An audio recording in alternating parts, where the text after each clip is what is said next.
Ya, selamat pagi, Jujur semuanya. Kembali akan hadir di ruang dengar Jujur semuanya di kesempatan pagi hari ini, di kesempatan hari Kamis tanggal 25 Juni 2020. Di cuaca pagi yang cukup cerah akan hadir menemani aktivitas Jujur sampai nanti pukul 10 pagi di program acara Marriage Breakthrough Program. Dan antum sudah bersama dengan Kak Budi Abdi Patra di studio Radio Love Juice FM. Kita sapa dulu tuh Kak Budi di pagi hari ini. Selamat pagi Kak Budi. Selamat pagi Mas Anton dan Jogja Lovers dimanapun rekan-rekan berada. Ya, Kak Budi, di kesempatan pagi hari ini di program acara Marriage Breakthrough, judul atau tema yang Kak Budi ambil adalah Build My Own Marriage bagian yang pertama. Nah, sebetulnya bagian penting apa yang nanti akan Kak Budi sampaikan ke Jogja Lovers dengan tema ini kan? Ya, ini kan temanya menarik sebenarnya. Build My Own Marriage. Jadi bangunlah pernikahanmu, pernikahan pribadimu. Nah, gimana caranya untuk kita bisa membangun pernikahan kita dengan benar? Kita mesti berkaca kepada yang sejak semula. Jadi bangunlah berdasarkan destiny yang Tuhan mau pernikahan itu untuk. Sebelum saudara melanjutkan menyaksikan video program dari Budi Abdi Patra, jika saudara diberkati dengan program ini, saya mengajak untuk setiap saudara berikan like, subscribe, dan share kepada para kerabat, kepada sahabat, kepada teman-teman saudara. Terima kasih. Tuhan memberkati. On marriage yang saya mau sampaikan pagi hari ini, saya akan mulai dengan sebuah kisah. Alkisah ada dua orang tukang. Yang pertama adalah tukang batu, yang satunya adalah tukang kayu. Dan hari itu mereka sedang mengerjakan bangunan yang sangat megah.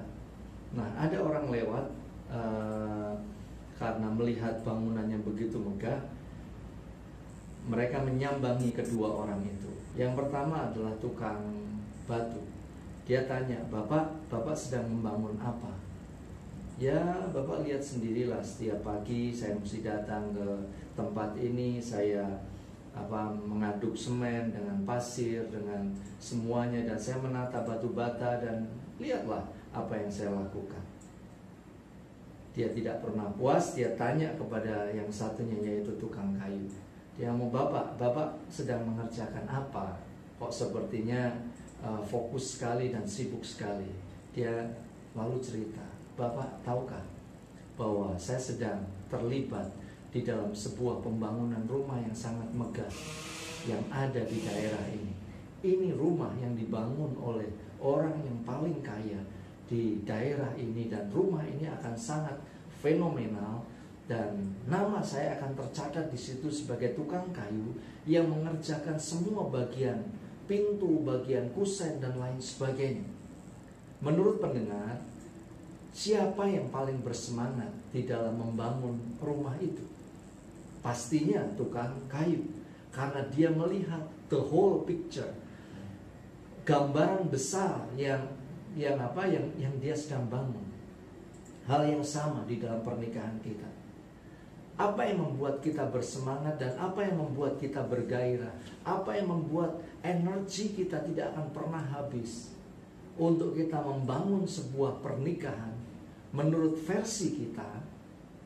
Ya, karena kita pegang destiny Tuhan di dalam pernikahan itu. Kalau kita tidak pegang destiny Tuhan di dalam pernikahan itu, maka destiny kegelapannya akan masuk di situ. Bahkan destiny diri kita sendiri, kedagingan kita, yang akan mewarnai pernikahan kita.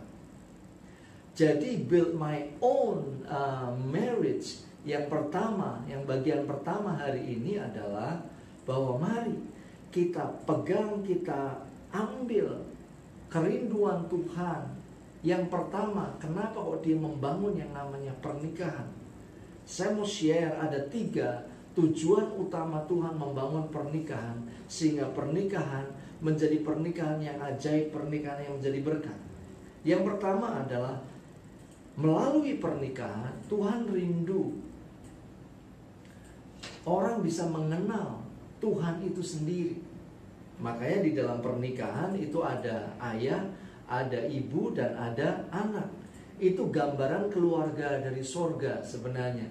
Di sana ada Allah Bapa, ada Allah Roh Kudus yang digambarkan seperti seorang ibu yang yang merawat, yang mendampingi, yang melahirkan secara rohani hidup setiap kita. Bahkan ada anak Allah di sana. Itu gambaran anak-anak Allah. Jadi sebenarnya Tuhan rindu pada waktu melihat sebuah pernikahan, lihat sebuah keluarga, orang bisa mengecap kebaikan Tuhan, orang bisa mengecap karakter Tuhan itu sendiri.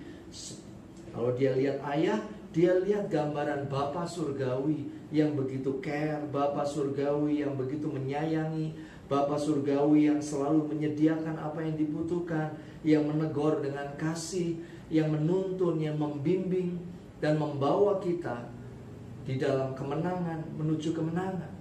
Kalau kita lihat gambaran Mama, kita bisa melihat seorang penolong yang luar biasa. Bukankah Allah Roh Kudus dikirim oleh Bapa surgawi untuk menolong kita sebagai Parakletos? Itu kerinduan Tuhan sebenarnya. Karena itu tidak ada pilihan lain kecuali para ayah, para ibu itu mengalami pertumbuhan, mengejar pertumbuhan sehingga menjadi alat yang ajaib, sehingga anak-anak boleh bisa kenal dengan Tuhan yang benar. Bahkan tetangga-tetangga kita boleh mengecap Tuhan yang ajaib. Itu yang pertama. Yang kedua adalah Tuhan tidak mau keluarga itu tetap hanya berdua.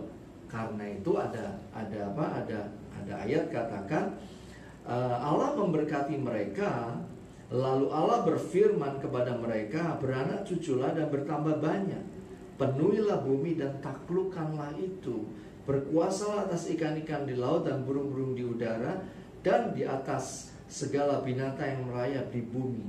Setelah Tuhan memberkati mereka, ada sebuah calling, ada sebuah perintah beranak cucu. Artinya melalui pernikahan Tuhan rindu melipat gandakan gambar Allah. Bukan gambar kuasa kegelapan yang dilipat gandakan. Kalau kita lihat kadangkala di dalam pernikahan, kalau berantem itu piring terbang, ya kan, lalu sendok terbang dan lain sebagainya. Harusnya sebagai kita yang mengenal Tuhan tidaklah boleh demikian. Kita mesti membangun sebuah pernikahan sehingga gambar Allah yang dilihat. Kalau kita berantem ya pasti ada di dalam pernikahan, pasti ada berantem. Tapi selesaikan secara baik-baik. Masuk di dalam kamar lah, ngobrol pelan lah. Jangan ngegas kata orang sekarang, ya kan? Gasnya jangan dipolkan. Kenapa? Karena Tuhan rindu menduplikasi gambar Allah. Disinilah penting ya buat teman-teman, buat para pendengar yang mau menikah. Disinilah dikatakan di sini Allah memberkati mereka, lalu Allah berfirman beranak cucu. Pola ini tidak bisa dibalik. Oh, beranak cucu terlebih dahulu lalu minta diberkati. Nah, itu kan kebalik-balik.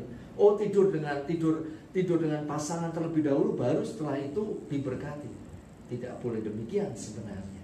Ya kan? Kenapa? Karena Tuhan rindu menduplikasi gambarnya. Bukankah Allah yang kita sembah adalah Allah yang kudus? Karena itu mari duplikasi gambar Tuhan di dalam pernikahan kita. Yang terakhir, yang ketiga adalah melalui pernikahan Tuhan rindu kita menaklukkan bumi. Ada satu orang yang diubah. Ini orang yang tidak orang yang tidak kenal orang tidak percaya adanya Tuhan, orang ateis. Ya. Hari itu dia ditempatkan di sebuah keluarga di Amerika. Dia tinggal hari itu di sebuah negara di Uni Soviet. Dan hari itu dia diundang oleh sebuah kelompok. Dan kelompok ini mengajarkan tentang pernikahan. Dan karena dia masih tinggal di Uni Soviet, dia mesti lapor kepada menteri pendidikannya. Dia katakan, Bapak, saya diundang oleh satu kelompok di Amerika untuk belajar tentang keluarga dan mendidik anak. Dan singkat cerita, dia diizinkan dan dia berangkat. Dia ditempatkan di sebuah keluarga yang takut akan Tuhan. Dan di keluarga itu dia akhirnya melihat gambar dari Tuhan itu sendiri. Dan singkat cerita, si ateis ini, orang yang tidak percaya adanya Tuhan ini, bisa melihat karya Tuhan di dalam keluarga itu. Dan singkat cerita, dia akhirnya sebelum pulang ke Uni Soviet, dia mengenal Tuhan yang hidup. Dan ini berlanjut sehingga akhirnya di Uni Soviet diubah sebuah ketetapan oleh Menteri Pendidikan bahwa sistem pendidikan di Uni Soviet diubah menjadi sistem pendidikan yang takut akan Tuhan. Sejujurnya pernikahan kita Tuhan rindu pakai dengan cara yang ajaib. Tuhan rindu kerjakan dengan cara yang luar biasa. Karena itu mari build your own marriage. Dengan apa? Yang pertama adalah masuklah di dalam destiny yang Tuhan sediakan.